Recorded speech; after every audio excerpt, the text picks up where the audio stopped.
Hey guys, I'm Daniel Davis, and today I'll be sharing with you my favourite creation of all time. This creation is a stop motion animation called The Hungry Gorilla, and it is about a gorilla's hunt for food. But before we begin, I would like to remind you to subscribe if you want to see more of my creations in the future. Anyways, where's to begin? I know, I will start by stating the facts of this production. For instance, my roles, which included being a cinematographer, photographer, and editor of part 2. Oh yeah, I was also the sound foley artist, but let's forget about that.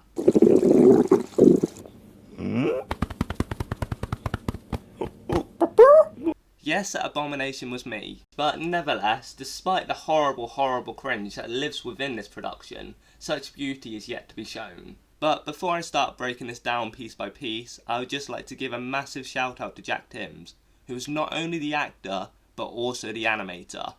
Anyways, this animation is aimed at children aged 7+, and this can be seen through the sound effects and the weird slapstick comedy that happens throughout.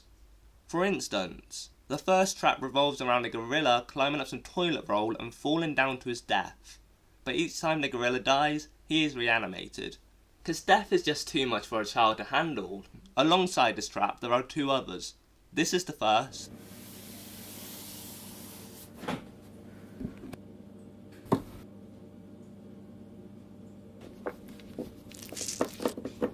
And this is the second.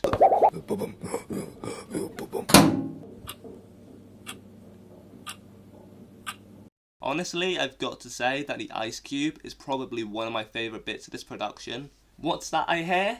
How did we make this happen? Well, we got fishing wire, tied it around the gorilla, put him in a box, shoved him in the freezer for about half an hour, and then put him in the fridge. Jack then pulled him out with a bit of string. Please don't call Peter. When we went into post, I was in charge of editing the last 2 traps, which meant I had to make this look as believable as possible. At first there were a few small minor issues with the wire, as it was highly visible, but this was easy enough to fix as all I had to do was a bit of masking, which at the time I had only just learnt how to do. Before we go any further, I would just like to mention that animating is a bloody nightmare. You would think that moving the animated character would be the issue, but no, putting it all together in post is. As there are loads of issues, such as the Premiere profile corrupting, and the photos moving out of order when placed down. Not to mention that the post-production of this production took way too long. So overall, even though this production was a nightmare to make, and the sounds are weird as hell, this is my favourite production for one reason. It was the first time I told a story and got positive feedback for it. Anyways guys, I hope you enjoyed. If you did, please consider subscribing and leaving a comment. Anyways, I will see you in the next video. Goodbye.